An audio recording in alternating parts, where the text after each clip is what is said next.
Amis Sagittaire, bonjour, que vous soyez signe solaire, signe ascendant ou signe lunaire, cette guidance va peut-être résonner pour vous.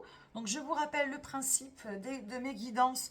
Je vais vous sortir quelques chemins d'interprétation dans leur polarité positive et négative. Ça vous parlera peut-être, mon but étant de vous rendre un peu plus conscient de ce que vous vivez, pour faire les bons choix, pour dénouer certaines situations, pour kiffer encore plus si le moment est important à kiffer. Voilà, le moment présent est important. Plus on est dans le moment présent et dans l'observation, et mieux on sera capable d'ouvrir les bonnes portes. Voilà un petit peu le résumé de ce que je propose. Évidemment, ça reste général et collectif.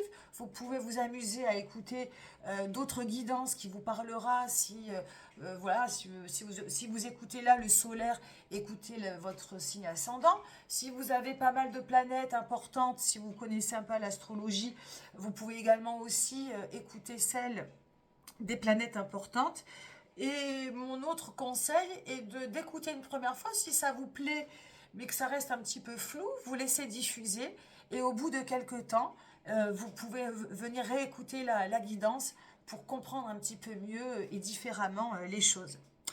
Nous allons commencer tout de suite par l'énergie extérieure. Alors attendez.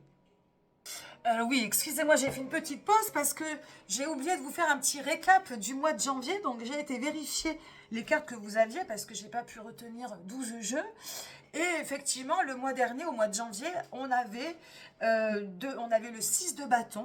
Il y avait pas mal de choses dans la matière. Donc, on n'a pas de denier pour le mois de février, mais le mois de janvier, il y avait pas mal de constructions, il y avait juste un petit mental, il fallait faire attention à ne pas vous faire grignoter le cerveau, et puis il y avait une invitation à l'ancrage, à l'harmonie, à la symbiose avec la nature, avec un petit peu tout ce qui émane un petit peu de l'extérieur, pour trouver une harmonie à l'intérieur. Voilà, qu'est-ce que j'ai vu? Il y avait pas mal un bilan de tout ce que vous avez accompli dans la matière. Euh, Qu'est-ce qu'il y avait en dos de deck? Il y avait ce 3 de denier qui était en train d'ouvrir un nouveau cycle et de construire, de tisser de nouvelles choses. C'était une guidance qui était très riche, très enrichissante et qui était vraiment je fais le bilan de ce qui s'est passé un petit peu en 2023 et je viens vraiment avec toute simplicité, en prenant le temps, sans rentrer dans des choses trop drastiques, de venir vraiment chercher l'harmonie et de venir ouvrir d'autres cycles. Pour ce mois de février, on a du bâton encore. Euh, on a du bâton, on a un et deux bâtons, on a juste le 7 de denier en énergie extérieure, on a une arcane majeure. Donc j'ai changé, hein.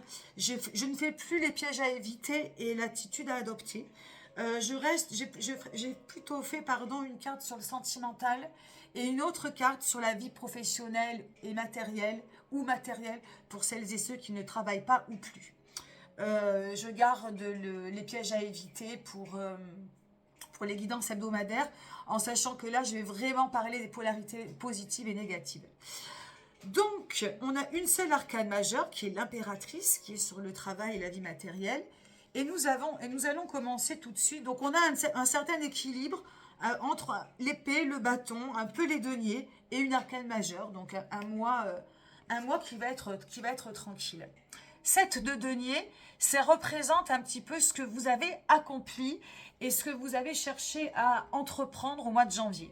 Le personnage est un peu fatigué, il s'arrête en cours de route, il vient de construire une ville avec des monuments et il se penche un petit peu en faisant un peu une pause et il laisse passer ce gros soleil derrière qui vient illuminer toutes ces belles constructions. Donc il y a vraiment cette énergie extérieure qui vous invite à observer ce que vous avez déjà accompli avec fierté et qui vous invite peut-être aussi à faire une pause si toutefois vous vous sentez un peu acculé, si toutefois vous êtes un peu surchargé de travail ou si vous êtes un petit peu trop dispersé là-dedans, de faire une pause et de venir observer tout ce que vous venez d'accomplir ou tout ce que vous allez accomplir.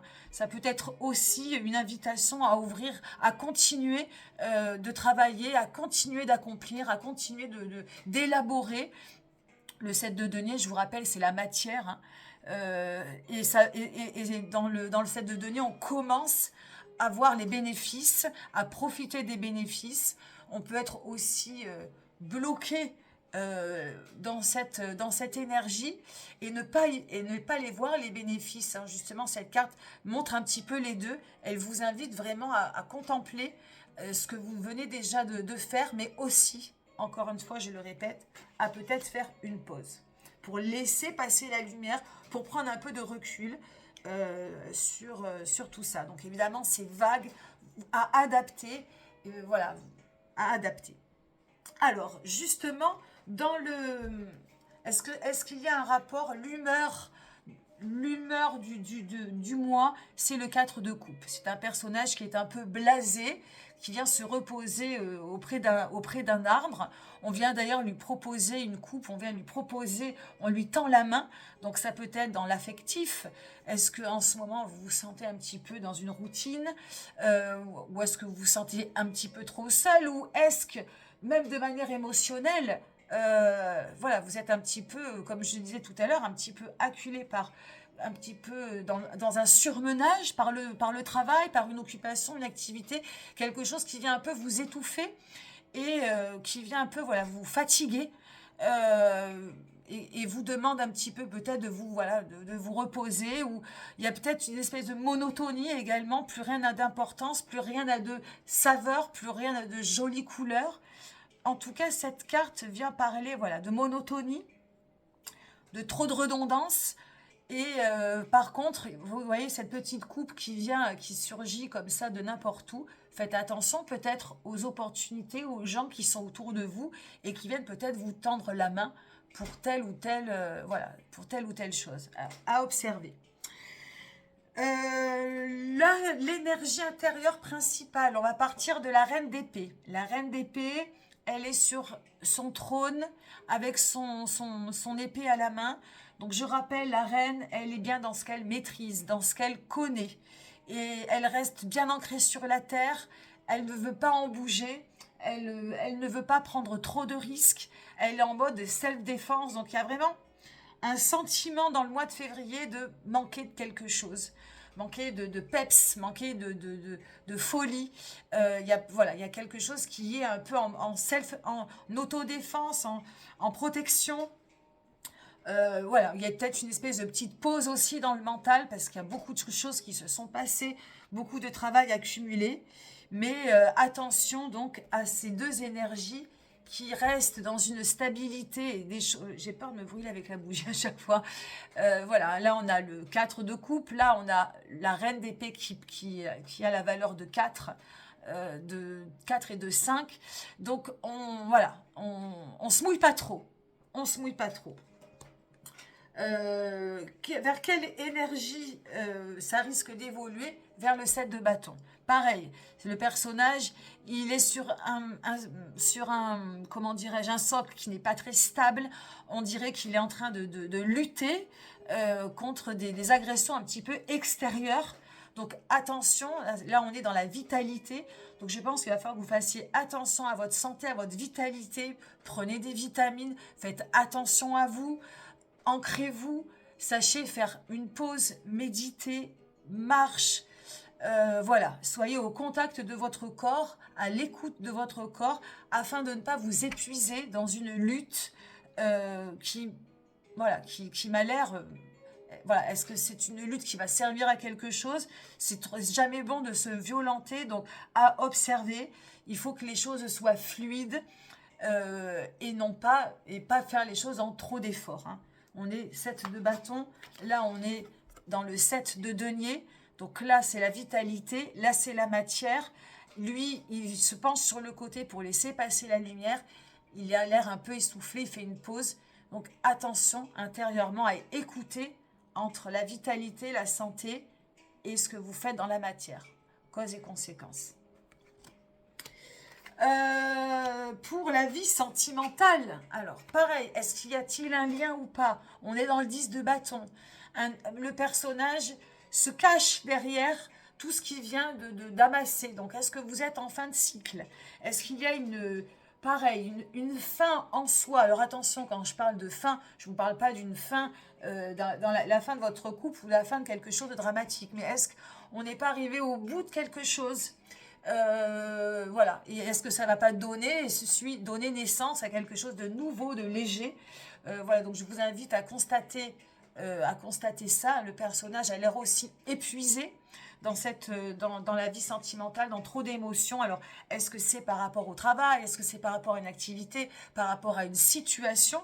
J'ai l'impression que tout est un peu lié et du coup, les conséquences se font sentir sur la vie familiale, sentimentale, relationnelle, où on est un peu épuisé au bout et on vient un petit peu rendre les bâtons, rendre un peu les armes.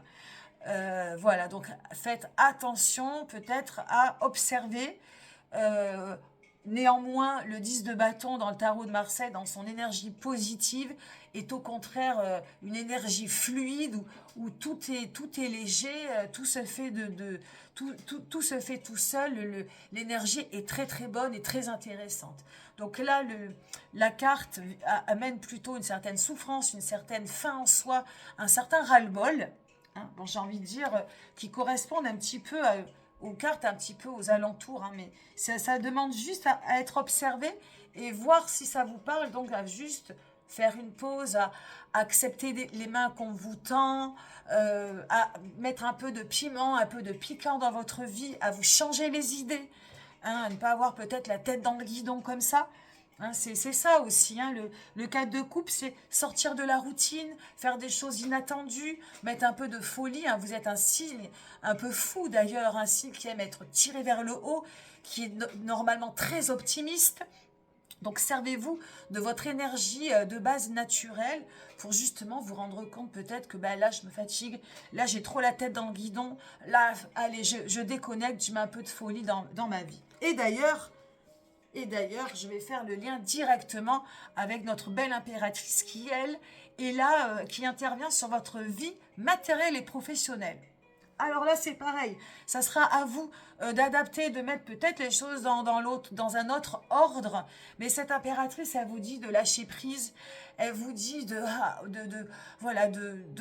vous reprendre en tant que femme, en tant qu'homme, de reprendre votre séduction en main, de reprendre de l'harmonie dans votre vie matérielle, professionnelle, mais justement avec amour, avec beauté, intérieur, extérieur, avec chaleur, avec abondance, avec productivité. Mais pour être productif, il faut s'aimer soi-même, il faut mettre de la couleur, il faut lui donner de l'intérêt et de la vie. Et cette impératrice, elle vient mettre de la vie dans ce tirage. Elle vient mettre de la folie dans le tirage. Elle vient vous sortir un petit peu du marasme et de cette routine dans laquelle vous vous épuisez. Donc vraiment, et ça concerne du coup la vie dans la matière, la vie matérielle, la vie au quotidien. Pas simplement pour les personnes qui travaillent. Mais si toutefois vous avez un travail prenant dans le temps, un travail prenant physiquement, un travail prenant intellectuellement, cette carte vous invite vraiment du coup à mettre aussi de la gaieté, de ne pas être vraiment que pieds et poings liés dans le travail, vraiment de mettre de la couleur, de l'amour, de la chaleur. Voilà, vous en serez tout aussi productif, mais vous y prendrez beaucoup plus de plaisir. Voilà ce que je peux vous dire sur cette guidance très riche, très dans la vitalité. Il y a une espèce de fatigue, mais vous êtes en cours de route, vous êtes vraiment tiré vers le haut. Il y a juste à prendre conscience sachez faire une pause si besoin est. Et puis, vraiment, je trouve que de finir par cette carte de l'impératrice, je vous la remontre encore, ça va vraiment vous donner beaucoup d'espoir, beaucoup de vivacité et de couleur dans votre mois de février, que je vous souhaite beau et lumineux.